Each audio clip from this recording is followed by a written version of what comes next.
A good old-fashioned chat for the rest of the show, as it should be at a Sunday night. Joining us, of course, from Yeppoon right now, Rocky, Central Queensland. He'd be one of the few dry ones at the moment, of course, none other than the great Senator Matt Canavan. Big fella, obviously we're thinking of everyone further north right now. Yeah, Paul, very much so, mate. It's been pretty wild conditions. I've just flown back in from overseas, though, so missed out on all this craziness last week. Look, fortunately, the cyclone wasn't as terrible as thought, but we've still got this depression to deal with. It is bringing lots of rain too, though, so there's always a silver lining. Yeah, correct. A lot too much at the moment around certain parts of the state, but still we know it. We know you'll be across it. None other than the wonderful Holly Hughes, representing all of New South Wales, but kind of Liberal. And of course... kind of a lot Liberal. Yeah, a little bit. Representing all of local government, but kind of Labor. It's none other than the wonderful Linda Scott. Lovely to see you both here as well. So... you all saw what I had to say about why people are where they are at the moment and why this is not just your classic, there's always poor people. There is a different tranche of people that are going to have a tough Christmas. And yes, the polling, we could talk about this here, where they're turning around and focusing politically. But reality is, if this government wants to go full term, there's not an election next year. There'll be one sort of early 25 if they want to go that long. Every government goes early, so if there's a moment for them to be able to do it, they will towards the end of next year. But, Matt, I wanted to talk to you about whether it's a failure of our country or it's a feature of our country now that people will be queuing for food not just on Christmas Day, but in the lead up to New Year's and on the 15th of January and on the 15th of December, and many people will just walk on by it.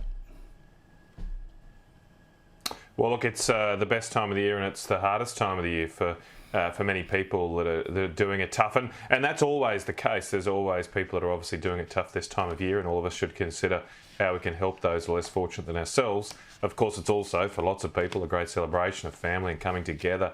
The issue is right now there's more people in that latter category, more people that are doing it tough among us. And while it's not a majority of people in this country that face those difficulties, it is a large proportion of Australians that are facing significant financial difficulties at the moment.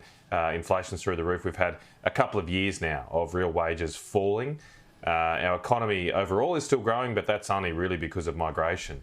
At a per person level, wealth is actually falling. Your living standards are going down. And people can feel that. They can see that. They can feel it.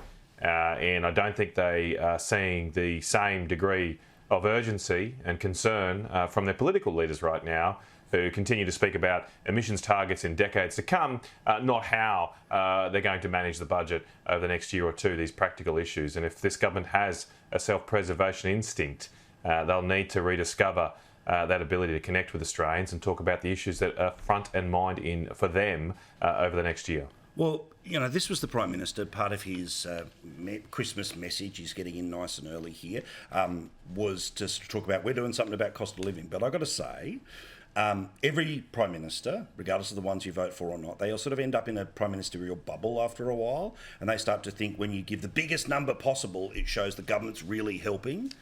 But I want to show you this poll first, which is what I mentioned in the editorial. 62% of people are finding it harder to make ends meet this year. 66% of people will be spending less on Christmas. 68% of people will be buying fewer or less expensive presents.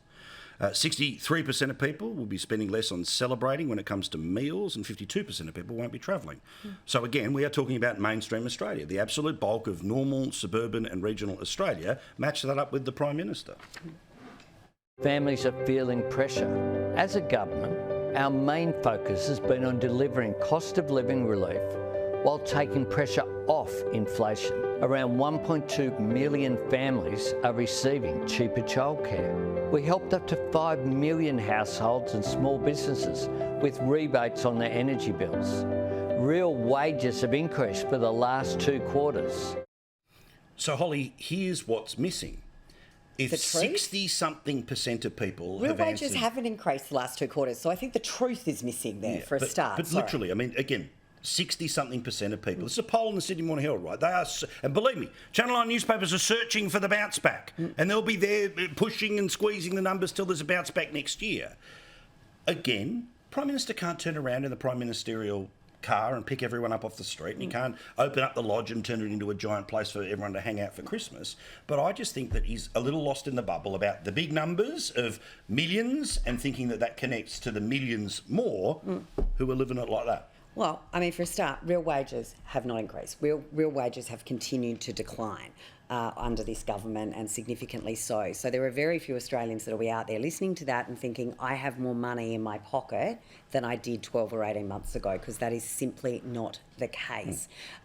The thing that this government has managed to successfully achieve in record speed has actually been the creation, I think, of a new class in Australia of working poor. We now have families who have 2 working parents who, after 12 rate rises, increasing inflation and so many cost increases, whether it's energy, whether it's groceries, are absolutely struggling with 2 wages. If you are an average family of 4 with an average mortgage, you have to find $25,000 a year more after tax for your mortgage. Now, if you've got, a fireman and a nurse, or a teacher and a paramedic, you are finding an extra $50,000 a year picking up the odd shift. So they've created a working poor, and I think those numbers you reflected on earlier in that survey is exactly where it is. Well, and obviously the pressure has to come on the alternative government to start to say, well, what do you do if you took over the reins tomorrow? Yep. How does it change? Linda, I'm sure there's part of you that's going, well, isn't this nice, all these Conservatives with their now newly found bleeding hearts? But you know where we all come from. You certainly know where I come from. About just basic humanity, right? A basic normal assistance going, okay, again, I get what the government can do, I get what the government can't do, I also get what the government can seem like it's prioritising. And we saw this year, I'm sorry, I'm going to go there. We saw $450 million on something they really wanted to do, right? And you can travel around the country and advocate for it, and you can take up every single media appearance talking about that if that's what you really want to do. They're not doing that on this issue, because if you admit there's a problem, then you have to solve the problem, or you own the problem. But what are you thinking about when it comes to these people? I mean, that huge, more than half of the country that's going to have a different Christmas.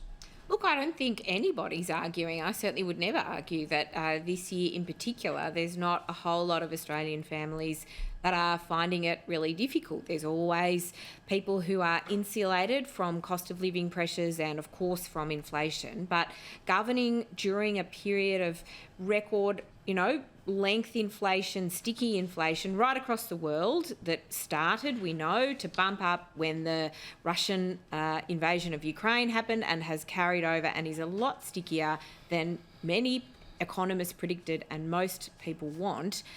These are really difficult times to govern. Our council in the City of Sydney, we've recently put $1.5 million more towards food grants. This is not a normal local government activity, and yet we absolutely wanted to ensure, Paul, that we were doing everything we could. So there's no argument that people are not doing it tough. But it is important to focus on those cost of living improvements, halving, the cost of prescription medication, making sure that childcare is cheaper, the closing the loopholes bill to make sure that people's wages are going up and they're not getting paid less than the person next to them doing the same job. These are the kind of important things that the federal government has done to make life a little bit easier. It won't solve the problem, there's no argument about that, but similarly, we've come off the back of a government that has invested in stimulus payments during COVID, and as a result, that every person demanded in the country. And that the Labor Party supported and actually wanted to do called more. for us to The Labor Party extend. wanted to They spend wanted us to extend. JobKeeper's not a bad thing. I'm But acknowledging they wanted to extend it. But what did it do? It left the greatest debt in living history Yeah, sure. in And now Australia you've got for to deal with government. it. And so now we've got to deal with that. But we And I also think have- nobody is denying that, right? But we have demand-side inflation now. It's not supply-side inflation, which was Because at the end of of the war COVID. in Ukraine, No, that's because of the supply-side huge inflation. number That's of when other supply chain's difficult. This is demand-driven inflation. This is local inflation, because it is now being driven by the high level of immigrants that are coming in, and we're seeing that pressure going onto the economy. We are fundamentally in a per capita recession. That is where we are. We have been We for are in a per capita 3 quarters recession. now. The only thing that is keeping the national accounts out of an absolute recession is the level of immigration. That is it. We are in a per capita recession. Australians' life is, quality of life is going backwards. There's no way to look around it.